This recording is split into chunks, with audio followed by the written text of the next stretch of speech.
जड़ कर्म चेतन बंधकारु कर्म के अवसान का।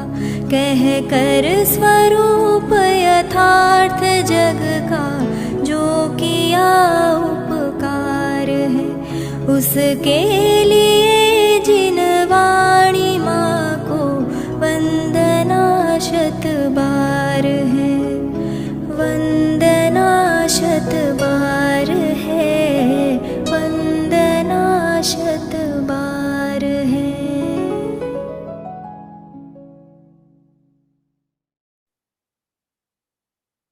आत्म बने परमात्मा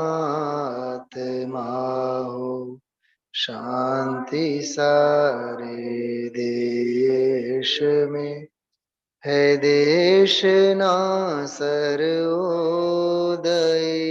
महावीर के संदेश में, महावीर के संदेश।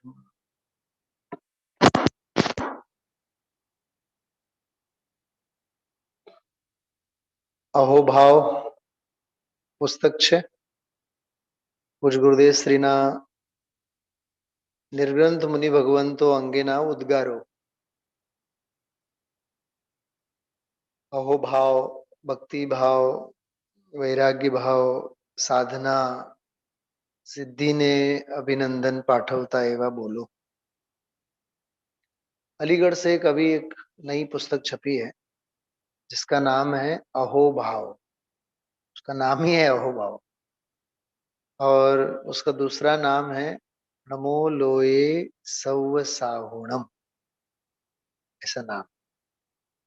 गुरुदेव श्री के तो हजारों प्रवचन तो हैं ही, लेकिन हर प्रवचन में कभी देव भक्ति, कभी गुरु भक्ति, कभी शास्त्र भक्ति। तो यहाँ कल हम लोगों ने यहाँ संजय इस बात की चर्चा की थी कि हजारों प्रवचन हैं, वो तो अद्भुत संकलन है। उसके अलावा द्रव्य दृष्टि जिनेश्वर, पर्याय दृष्टि विनश्वर के नाम से द्रव्य दृष्टि प्रधान बोलों के भी संकलन छपे हुए हैं। गुरुदेव श्री के वचनामृत, वचनामृत के नाम से उनके अच्छे अच्छे बोल। एक और संकलन है ज्ञान गोष्ठी के नाम से छपा हुआ एक संकलन है, जिसमें देव शास्त्र गुरु सम्यक दर्शन, सम्यक ज्ञान, सम्यक चरित्र, मोक्ष मार्ग, मोक्ष ब्रह्मद पर्याय, निमित्त उपादान, कारण शुद्ध पर्याय, ऐसे अनेक विषयों के ऊपर 40-50 प्रश्नों के संकलन, प्रश्नोत्तर दोनों ज्ञान गोष्ठी। लेकिन ये एक ऐसी रचना है, इसमें मुनिराजों के संदर्भ में ही 1008 वचनामृतों का संकलन, जिसका नाम है अहोभाव नमो लोए सव्व साहुणम। अभी बीच में यहाँ हम लोगों ने लगभग 20-25 दिन हुए होंगे, एक प्रकरण मैंने लिया था, शास्त्रों में देव का स्वरूप क्यों है। राजू भाई, शास्त्रों में गुरु का स्वरूप क्यों है, शास्त्रों में शास्त्र की महिमा क्यों, क्या प्रयोजन है उसका। जैसे देव का स्वरूप क्यों लिखा गया है शास्त्रों में, देव की महिमा क्यों की गई है, 24 तीर्थंकरों की महिमा क्यों की गई, अरहंतों की इतनी महिमा क्यों। जिन बिंब के दर्शन से निधत्ति और निकाचित कर्म भी क्षय को प्राप्त होते हैं। निधत्ति और निकाचित से मतलब जिनका भोगना अनिवार्य है, उदय में आएंगे, भोगने ही भोगने पड़ेंगे, एवा कर्मों नाम निधत्ति अने निकाचित। भोगव्या विना छूटको ज નથી। एवा कर्मों पण नाश थाय जिन बिंबना दर्शन थी। આવું બધું શાસ્ત્રોમાં આવે. जिन बिंबनो ज महिमा આવ્યો ને, यह अर्घ्य समर्पण करके प्रभु निज गुण का अर्घ्य बनाऊंगा और निश्चित तेरे सदृश प्रभु अरहंत अवस्था पाऊंगा. तो आमा महिमा तो अरहंत भगवंतोनो ज थयो ने. महिमा किसकी हुई? हे भगवान, आपकी मैं पूजा अर्चना करके मैं आपके गुणों के अर्घ्य बनाने के साथ साथ मैं अपने गुणों के भी अर्घ्य बनाऊंगा. तो अपने देवत्व की प्रसिद्धि करने के लिए शास्त्रों में देव का स्वरूप लिखा गया है. हमारा जो अपनी स्तुति गायु ने, वीतराग सर्वज्ञ हितंकर सविनय शीश नवाऊं, यही भावना मेरे भगवन तुम समान बन जाओ. संजय बात समझ में आ रही है? हाँ, जो जानते अरहंत को द्रव्य गुण और पर्याय से, वे जीव जाने आत्म को कसु मोह क्षय पामे करो. गुजराती हिंदी में कई अनुवाद में जाजो फेर नहीं. यही भावना मेरी भगवान तुम समान बन जाऊं, तेरे दर्शन से हे प्रभुवर अंतर ज्योति जलाऊं, तेरी वाणी से मैं अद्भुत भेद ज्ञान प्रगटाऊं. तो शास्त्रों में देव का स्वरूप अपने देवत्व की आराधना की. शास्त्रों में मैंने उस दिन ये कहा था, शास्त्रों में जिन दर्शन की महिमा निज दर्शन को प्रकट करने की, शास्त्रों में मुनिराजों की महिमा अपनी निर्ग्रंथ अवस्था की महिमा लाने की, और शास्त्रों में वस्तु स्वभाव का वर्णन, भेद ज्ञान का वर्णन अपने भेद ज्ञान को प्रकट करने की. એનો અર્થ એમ થયો, જનાગમમાં શાસ્ત્રોમાં દેવ શાસ્ત્ર ગુરુ વસ્તુ સ્વરૂપ કાંઈ પણ વર્ણન કરવામાં આવેલ છે એનો પ્રયોજન એક જ છે, ઈ મારા જીવનમાં હજો, મારા પરિણમનમાં આવો, ઈ સિવાય બીજું કોઈ પ્રયોજન છે. बात समझ में आ रही है? देव का स्वरूप क्यों, शास्त्र का स्वरूप क्यों? हम भक्ति गाते हैं, संत साधु बन के विचरूं वह घड़ी कब आएगी, हाथ में पीछे कमंडल ध्यान आत्म विचरूं मैं निज आत्मा में वह घड़ी कब आ, हाथ में पीछे कमंडल ध्यान आत्म राम. शास्त्रों में सब वर्णन है ना, पीछी का स्वरूप, कमंडल का स्वरूप, मुनिराजों का स्वरूप. किसके लिए? मैं मेरे जीवन में इसी प्रकार से मुनिपना अंगीकार करूं. मतलब शास्त्रों में देव शास्त्र गुरु आदि की जो भी महिमा, वस्तु परक स्वरूप, जितना जो भी वर्णन है वह केवल और केवल केवल अपने में देवपना गुरुपना प्रकट करने के लिए, अपने साधुपने की प्रसिद्धि के लिए शास्त्रों में साधु का स्वरूप लिखा, समझाने के लिए नहीं, समझ करके स्वरूप में समाने के लिए. ये उसका उद्देश्य. एक स्वाध्याय मैंने लिया था यहाँ ये जो अभी अहोभाव ग्रंथ है, उस अहोभाव शास्त्र में जिसकी चर्चा यहाँ की जा रही है, केवल और केवल निर्ग्रंथ मुनि भगवंतों से संबंधित ही सारा विषय, और उसमें खास करके मुनिराजों का स्वरूप, महिमा मुनिराजों की, और कोई विषय नहीं. वो जो मुनिराजों की महिमा है, वो मुनिराजों की महिमा अनेक प्रकार से, मतलब कभी उनका अंतरंग, कभी उनका बहिरंग, अथवा कभी उनके मूल स्वरूप को सिद्ध किया, कभी भवी जीवों को उसकी प्रेरणा दी।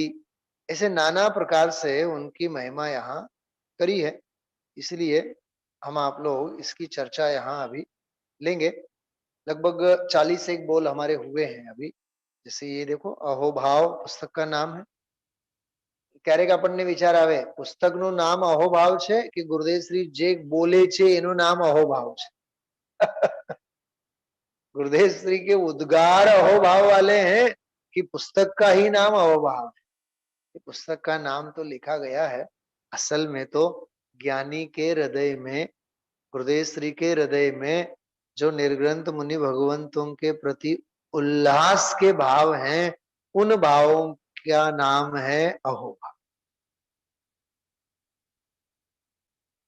अहोभाव शास्त्रों में थोड़ी ना होता है, अहोभाव तो ज्ञानी के हृदय में हो। क्यों गुड़िया, समझ में आ रही है आपको? हाँ? अहोभाव शास्त्रों में नहीं होते हैं। अहोभाव तो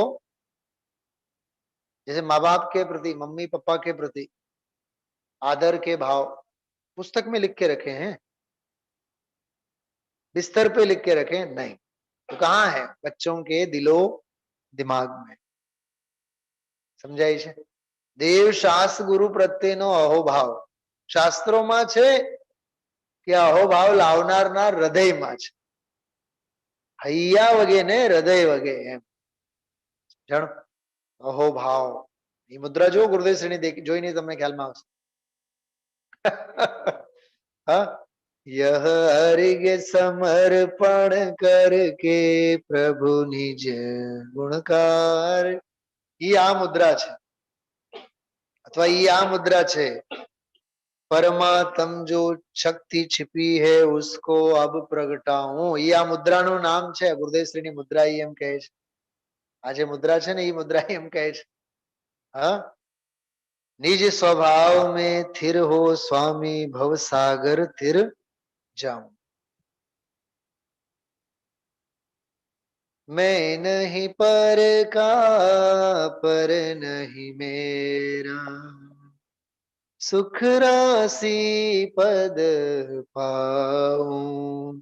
आप रूप अपना पद पाकर, स्वामी जी बोले छे, आप रूप अपना पद पाकर अपने में रम जाऊं। साहेब भूपतभाई, देव भक्ति जे આપણે વાંચ્યા ને એ આ અહોભાવ છે। સાચા દેવ પ્રત્યેનો એ અહોભાવ કે તમે જેવા બન્યા છો તેવો હું પણ। બહુ અદ્ભુત નિધિ છે આ તો। અને નમો લોએ સૌ સાહુણમના નામે પણ આપણે એને પોકારી શકીએ। હવે આમાં 38-40 બધા બોલ આપણે વાંચી ગયા છીએ, આગળ વધીએ છીએ। આજે ગઈકાલે જે બે બોલ લીધા હતા ને બહુ અદ્ભુત, બહુ સરસ અને અંતરંગમાંથી જેને કહીને કે આપણને આમ હલબલાવી દે એવા બોલો હતા। એ वीतराग मुनि हुए बिना भगवान को भी केवल ज्ञान, लिंग पहाड़ में ये गाथा। नग्गो ही मोक्ष मग्गो, नग्नत्व ही मोक्ष का मार्ग है। नग्न हुए बिना, निर्ग्रंथ हुए बिना तीर्थंकर जैसे तीर्थंकर भी केवली नहीं बन पाते। आनी तो चर्चा गई काले करी छे आपणे। तीर्थंकर भगवंतोने तो ऐसी दशा से ही केवल ज्ञान साधा है। એટલે આનો અર્થ એટલું જ સમજો, ગઈકાલે તો આપણે અડધી પૌન કલાક ચર્ચા કરી છે। तीर्थंकर જેવા तीर्थंकरोने પણ ડિસ્કાઉન્ટ નથી, तो આપણે કોણ છીએ? तीर्थंकरों को भी एक्सक्यूज नहीं है कि आपको नग्न होना ही पड़ेगा। अंतरंग परिग्रहों को और बहिरंग परिग्रहों को त्याजना ही पड़ेगा।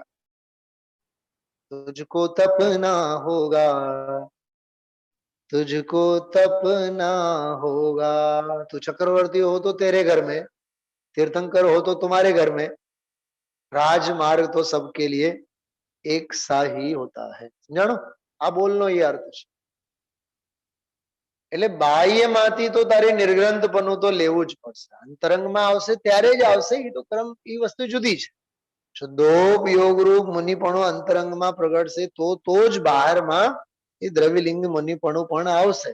પણ તારે બધું છોડ્યા વિના, दुनिया से मरे बिना, समझे? इसका अर्थ ये तुझे बाह्य परिग्रह से भी छुटकारा लेना ही लेना पड़ेगा. हाँ, जो संसार विषय सुख हो तो तीर्थंकर क्यों त्यागे, काहे को शिव साधन करते સંજમ સો અનુરાગે. શા માટે તીર્થંકરો સંયમનો અનુરાગ કરે છે? કેમ કે અસંયમમાં ક્યાંય શાંતિ નથી.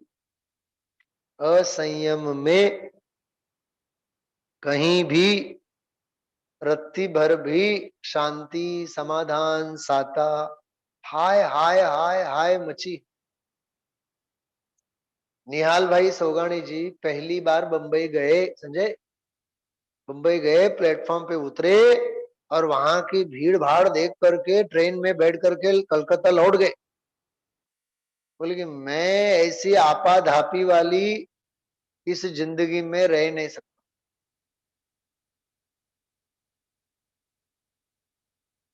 बंबई वालों को चलना ही नहीं आता है. दौड़ते ही दौड़ते हैं, दौड़ने में ही उनकी जिंदगी पूरी होती है. ગીચ, બધી બાબતમાં ગીચ. મકાનો તમે જો ગીચ, ટ્રાફિક જો તો ગીચ, દોડા દોડી. હા, અમે લોકો એમ કહેતા કે અહીંયા તમે પગથિયા પાસે ટાઈમ પૂછો ને, સાહેબ કેટલા વાગ્યા, એ ઓલા ટાઈમ કહે ને ત્યાં સુધી તો ભગત પેંડા સુધી પહોંચી ગયા હોય. સમજાણું કઈ? હા, અહીંયા પૂછો કે કેમ છો, તો કેમ છો નો જવાબ 300-500 મીટર જાય ને પછી જવાબ આપી. સમય જ નથી કોઈ પાસે. માયાનગરી કહેવાય ને, મોહની માયાનગરી છે. ગુરુદેવશ્રી ઘણી વાર એ કહે છે, ક્યાં ઈ તને આ માયાનગરીમાં આ બધી નવરાશ વિચારવા માટે क्या तारी पासे समय. हम लोग गुरुकुल में बहुत बढ़िया गाते थे गीत. संजय शास्त्री विद्वान छे, जयपुर में भणेला हमारी साथ. समय यही है सब कुछ कर लो, पुण्य पदार्थ चुग चुग भर लो. चिड़िया खाती ना दाना, कैसा खाती? एक एक दाना लेती है. समय यही है सब कुछ कर लो, पुण्य पदार्थ चुग चुग भर लो, अवसर हाथ न आना इसको नहीं गमाना, यह दुर्लभ नर भव पा. 7th 8th 5th क्लास में हम थे जब हम लोगों ने ये भक्ति याद की. साहब 5मा 6ठा 7मा ધોરણ में हमें भणता आ भक्ति गाता. मूर्ख ने चिंतामणि पाया, फेंक उसे जब काग उड़ाया. चिंतामणि रत्न મળ્યો, કાગડાને ઉડાડવા માટે, કેમ કે કાંકરા ખૂટી ગયા ને, ખૂટી પડ્યા ને. એમ આ જીવ ભૂપતભાઈ પાપ ખૂટી પડે તો પુણ્યને પણ ફેંકી દે છે. રાખને માટે રતનને બાળે છે. પરમાત્મા પ્રકાશમાં રાખને માટે રતનને બાળે છે.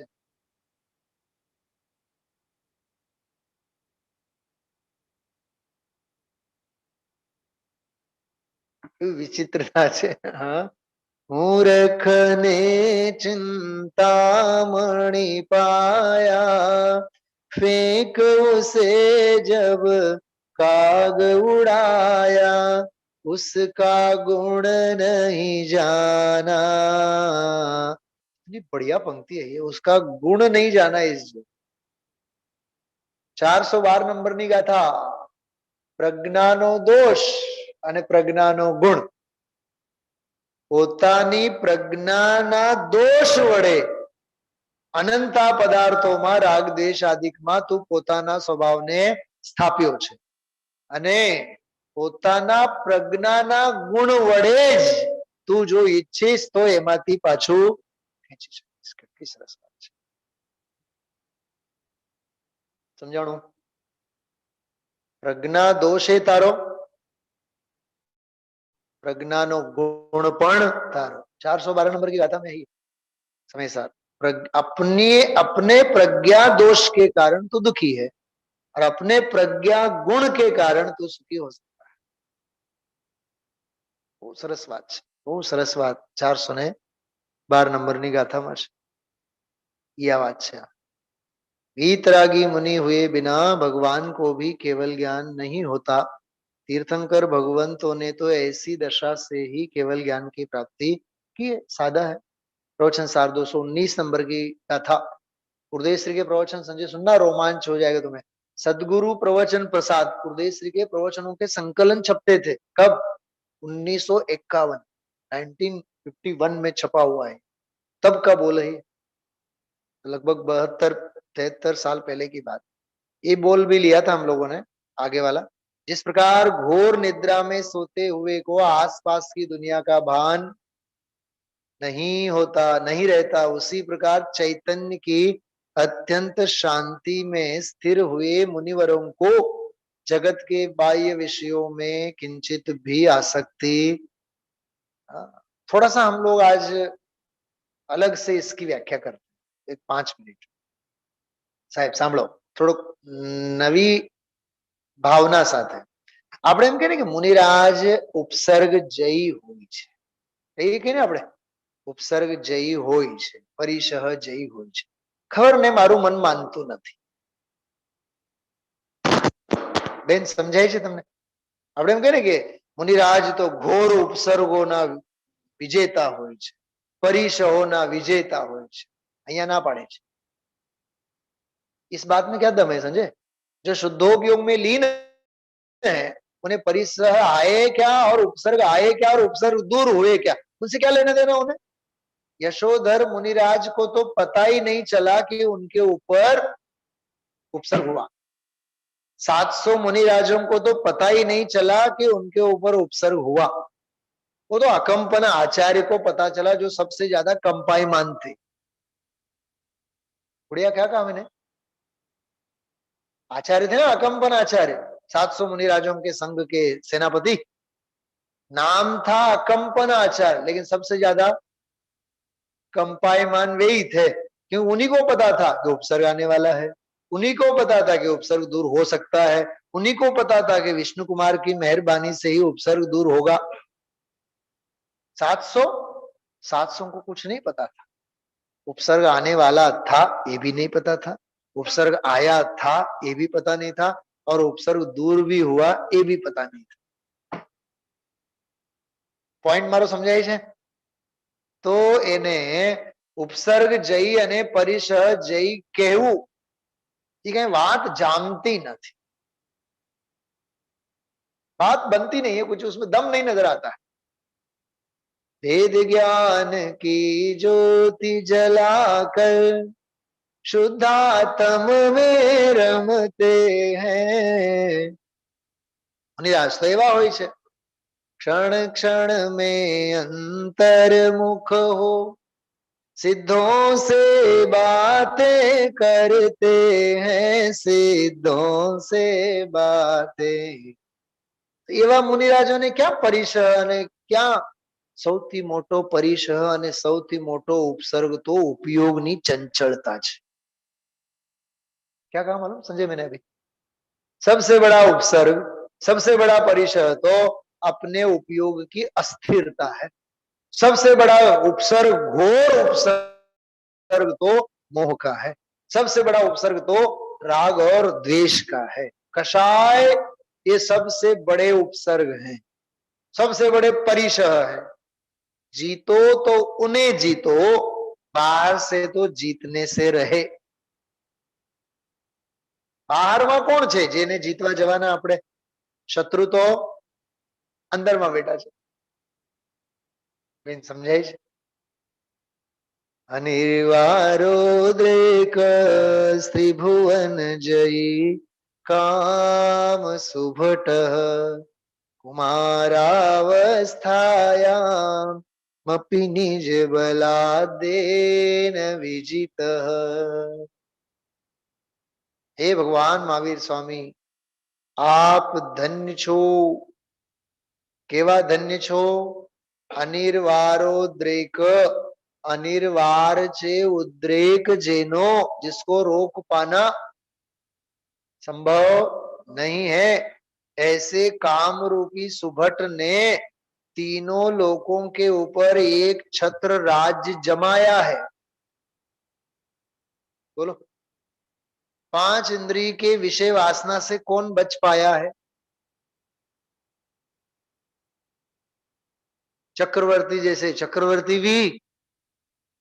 हाँ बोलो. એટલે જે ગઈકાલે વાત કરી હતી ને અમિત ગતિ આચાર્યનો જે શ્લોક આપણે લીધો હતો, बायडी અને छोकरा, पुत्र, स्त्री वगैरह, संसार तो जगत के सभी अज्ञानी के जीवन में होता है. और जो अध्यात्म नहीं समझते हैं उन पंडितों का, उन विद्वानों के लिए समय सार आदि ये संसार है.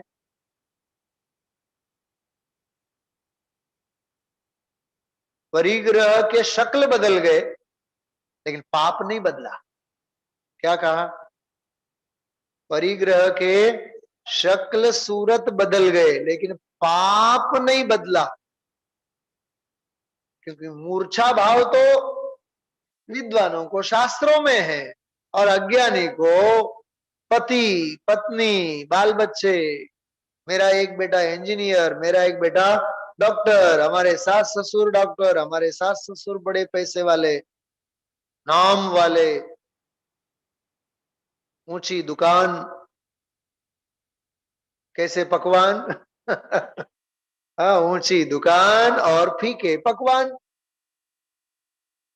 विचार तो करो तुम्हें. हाँ, જેટલા મોટા એટલા ખોટા, જેટલા મોટા એટલા ખોટા. સાહેબ, હાથીની તાકાત કેવડી? 3 પ્રશ્ન પૂછો આપ સૌને, જવાબ આપશો. રાધિકાવાળા, હાથી મોટો કે અંકુશ મોટો? વિચારીને બોલજો. તાકાત કોની જોરદાર? હાથીની કે અંકુશની? 1000 અંકુશ ઉણીમાં ભરો ને અને હાથી ઉપર લાદો, હાથીને કાંઈ ફેર નહીં પડે, હાલ્યા કરે. છતાં તાકતવર કોણ છે? બોલો, પ્રજ્ઞા છેણી કોની? हाँ, अंकुश हाथी जितना नहीं है, फिर भी विशालकाय हाथी को अंकुश बस में लेता है. अच्छा, पर्वत बड़ा या वज्र बड़ा? वज्र या पर्वत बड़ा? कौन? वज्र. क्यों? केम के क्योंकि बड़े से बड़े पर्वत के ऊपर भी यदि वज्र गिर जाए तो पहाड़ का सत्यानाश हो जाए, चकनाचूर हो जाए.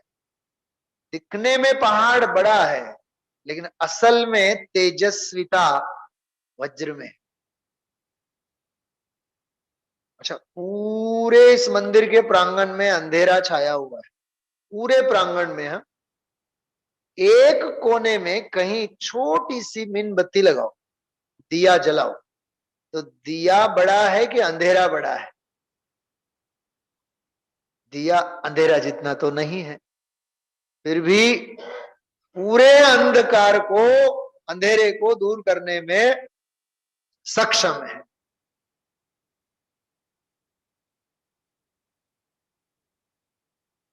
तेजस्वी जो होता है वह बलवान होता है. स्थूलेषु कह प्रत्यय, कोઈને જાડા પાડામાં વિશ્વાસ હોતો નથી. चलो તમારો હોમ સાયન્સ નો એક દાખલો આપો. હા, સમજો કે કાલે બહાર ગામથી ખાસ મહેમાન આવવાના છે, ચોખા खरीदवा जवाना, તમે ચોખા चावल खरीदने जा रहे हैं, समझो बाजार में मेहमान आने वाले हैं, 500 रुपए किलो के दावत के चावल लेंगे, पतले पतले लंबे लंबे दाने, या 25-30 रुपया किलो के बड़े बड़े दाने लेंगे? कौन सा दाना हम खरीदेंगे? कौन सा चावल खरीदेंगे? हाँ, गुरुदेव श्री ना शब्दों में कहिए, थोड़ा थोड़ो होवो જોઈએ પણ સાચો હોવો જોઈએ, सत्य होवो જોઈએ. थोड़ा होवे चलेगा लेकिन सत्य होना चाहिए, सच के साथ रहो. समझाय છે? 3 દાખલાઓ યાદ રાખજો, જીવનમાં બહુ કામ આવશે. કયા કયા 3 દાખલા? ફરીથી રિપીટ નહીં કરું. હા, યાદ રહે તો ઠીક છે, નહીં તો હું મારી ઘરે, તમે તમારી ઘરે. હા, અંકુશ દેખાવમાં નાનકડો પણ વિશાળકાય હાથીને પણ કાબુમાં કરે. અંકુશને હાથીની चिंता નથી. अंकुश ने अंकुश को हाथी की चिंता नहीं है, हाथी को अंकुश की चिंता है कि कहीं मेरे माथे पे आकर के गिर न जाए. जिस प्रकार घोर निद्रा में सोते हुए को आसपास की दुनिया का भान ने, जो सो रहा व्यवहार में वह जागता निज कार्य में, जो जागता व्यवहार में वह सो रहा, या तो अंदर का करो या तो बाहर का. एक म्यान में 2 तलवार नहीं रह सकती. कां तो वैराग्य, जो હું એમ કહું છું, કાં તો વૈરાગ્યના ઝરણા, કાં તો રાગના ઝાડ.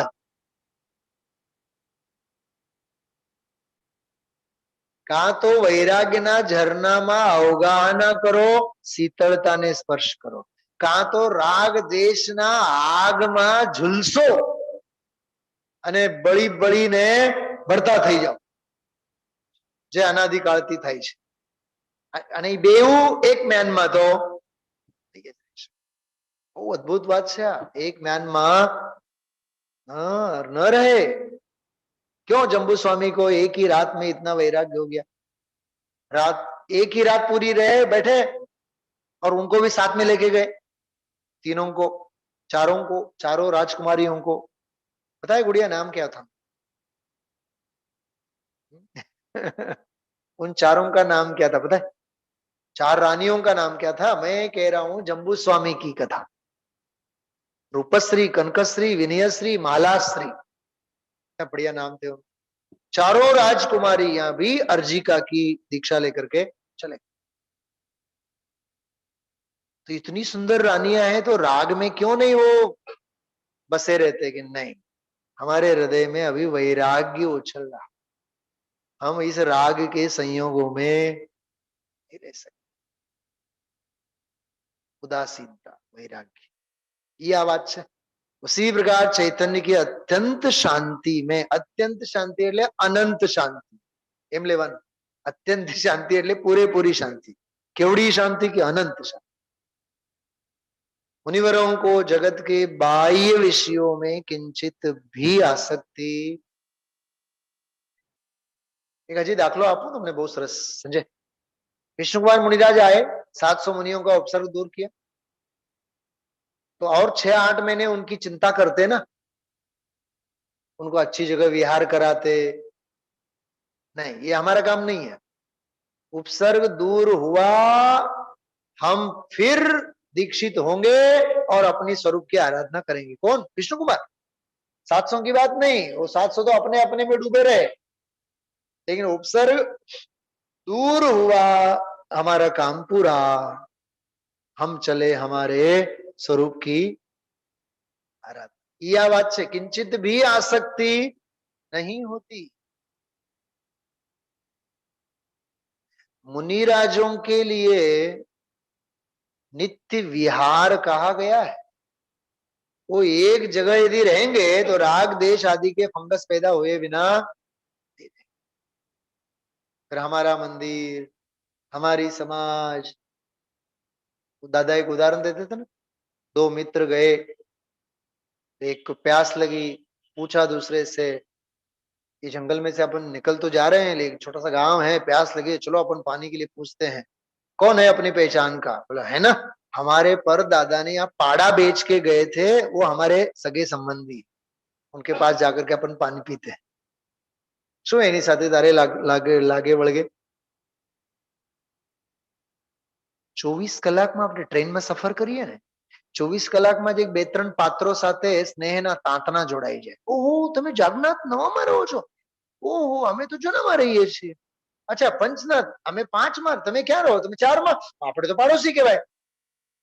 અહીંયા હમે પાડોશી હોય તો નહીં પૂછે. એક જ માળના સામ સામેના પાડોશી હોય તો નહીં પૂછે, પણ શેરી શેરીના પાડોશી હવે પોતાના થઈ ગયા. કશાયનો આનું નામ છે ફેલાવો. છે બહુ ગજબની વાતો છે બધી. કશાયનો ફેલાવો, કશાયનો વિસ્તાર. હા,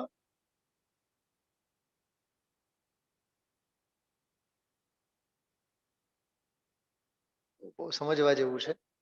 કશાયને ફેલાતા વાર નહીં લાગે, આસક્તિને વધતા વાર નહીં લાગે. એટલે મેં સવારે કીધું હતું ને, હમે યહાં અચ્છા નહીં લગતા, યહાં હમારા કોઈ ન દિખતા, मैं तो धारू दिगंबर वेश, रहूंगा मैं तो निज घर में, मोहे भावे न बहया थारो देश.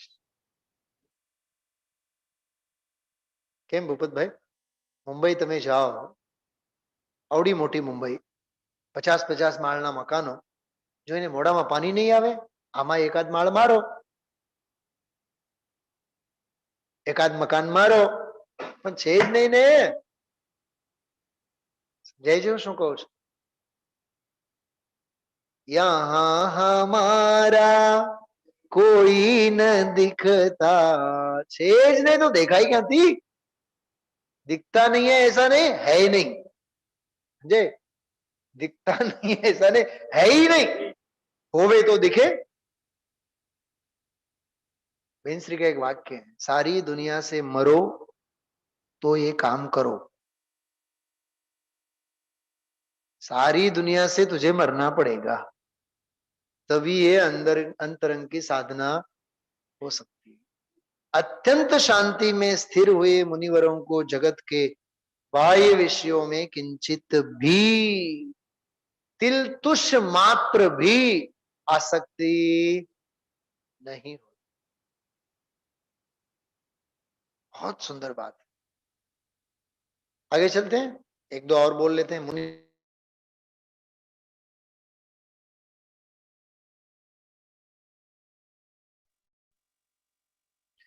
मुनिराज का स्वरूप ही उनका आसन है. वाह, શબ્દ તો જુઓ. હા, કેટલી સરસ વાત કરી. મુનિરાજનું જે આસન છે ને, મુનિરાજનું જે સ્વરૂપ છે, સાંભળજો, मुनिराज का स्वरूप ही उनका आसन है, स्वरूप ही उनकी बैठक है, स्वरूप ही उनका आहार है, स्वरूप में ही उनका विचरण है, स्वरूप में ही उनकी लीला है. जो अंतरंग की आनंद क्रीड़ा में रमने लगे, उनकी लीला तो अद्भुत. મને આ બોલ વાંચ્યા બાદ બેનશ્રીનો એક બોલ યાદ આવ્યો તરત જ. સ્વરૂપની લીલા જાત્યંતર હોય છે. કાલે હું તમને આખું વાંચીને બતાવીશ. બેનશ્રીના વચનામૃતમાં એક બોલ છે, સ્વરૂપની લીલા જાત્યંતર હોય છે. એટલે દુનિયાની જાતિ સાથે કાંઈ મેળ બેસ પડે નહીં. જીતેનભાઈ સમજાય છે? જ્ઞાનીની સ્વરૂપની લીલા કેવી હોય? जंगल में मुनिराज अहो, जंगल में मुनिराज अहो, मंगल स्वरूप निज ध्यावे, बैठ समीप संत चरणों में, पशु भी वैर भुलावे. જંગલમાં તો આપણે પણ જઈએ છીએ. શેના હાટુ? સફારી હાટુ. શેના માટે જઈએ છીએ આપણે? सुना ये जंगल में क्यों, अफ्रीका के जंगलों में अपन घूमने जाते हैं, गिरनार के जंगलों में घूमने जाते हैं, क्यों जाते हैं? सफारी के लिए। हाँ, सिंह दर्शन। सिंह दर्शन એટલે ક્રૂરતાનું દર્શન। સિંહ દર્શન એટલે ખૂંકારનું દર્શન। સિંહ દર્શન એટલે નરકના બીજડાના દર્શન।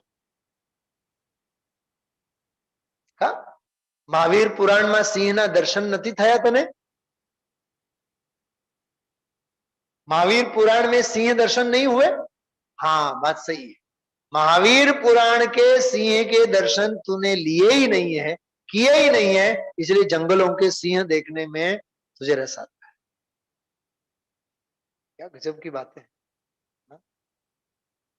गुरुदेव श्री नैरोबी गए थे ना, जब यहाँ से सैकड़ों लोग गए हुए थे, तो वहां एक दिन दीक्षा कल्याण के दिन या कोई एक कल्याण के दिन कई सारे लोग वहां वो सफारी के लिए चले गए सुबह से, पंच कल्याण छोड़ करके।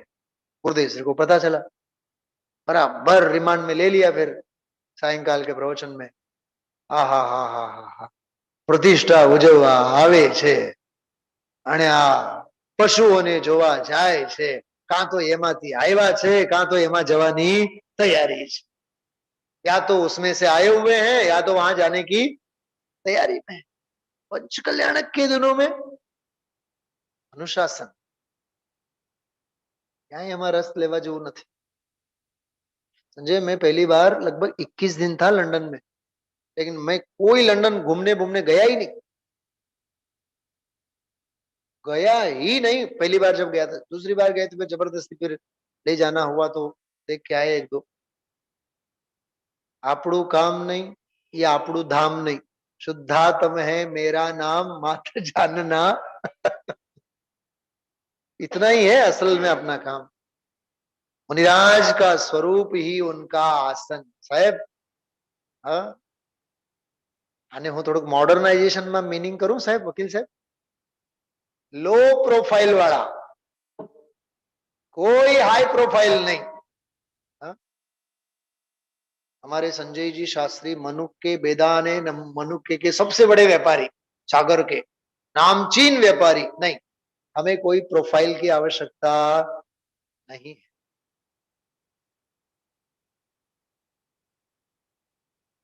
हमने कोई जाने ये हमारे जरूरत ज नहीं। हमें हमने जानिए, पोताने जानिए, ये ज घणું છે।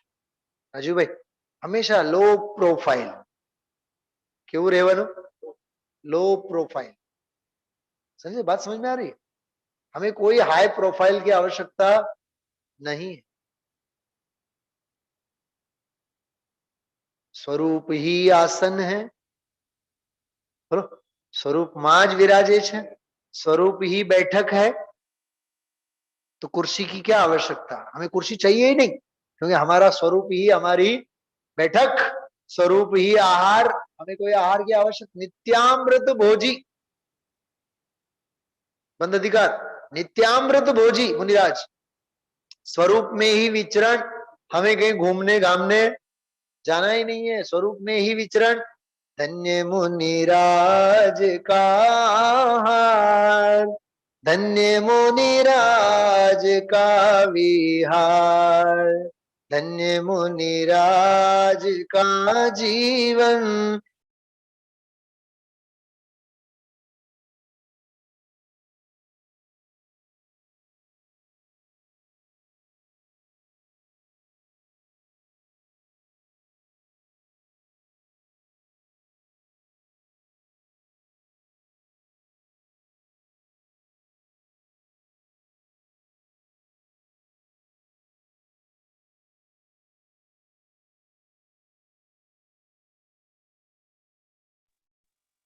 અને આપણે ગ્રહસ્થો ન જાણે એક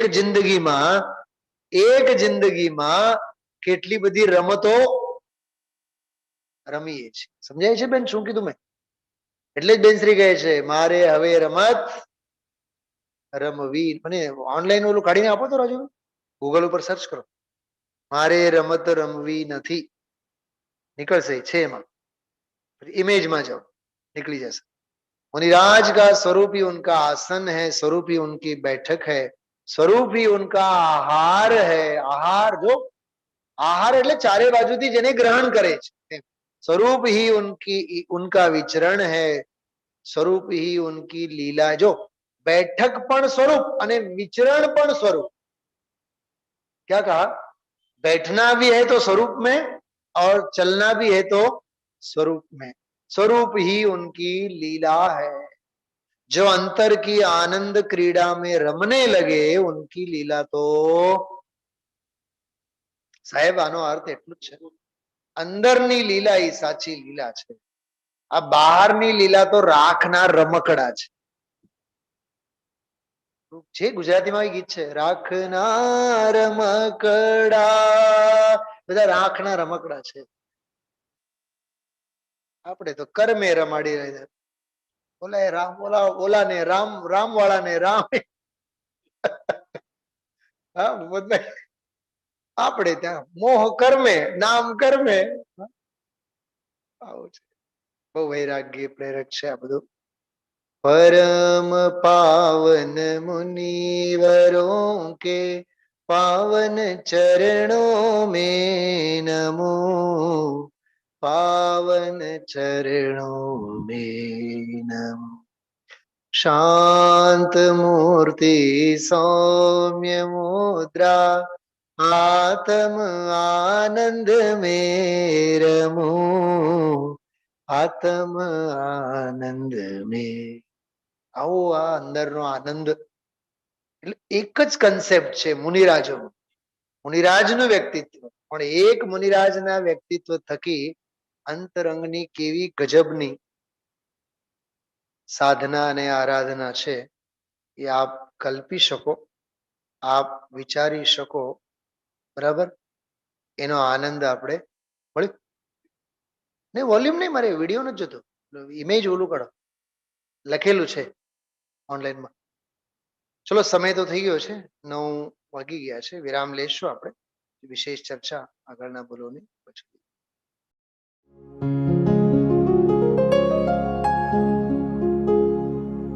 निज निधि निज में बताए यह अनंत उपकार है, उसके लिए जिन वाणी माँ को वंदना शत बार है, वंदना शत बार है, वंदना शत बार है।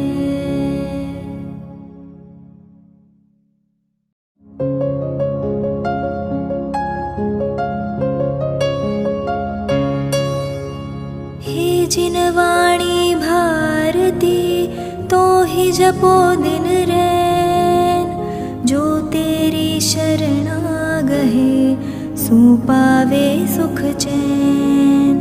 जा वाणी के ज्ञान ते सूझे लोकालोक, सो वाणी मस्तक नवो सदा देत हो ढोक, सदा देत हो ढोक।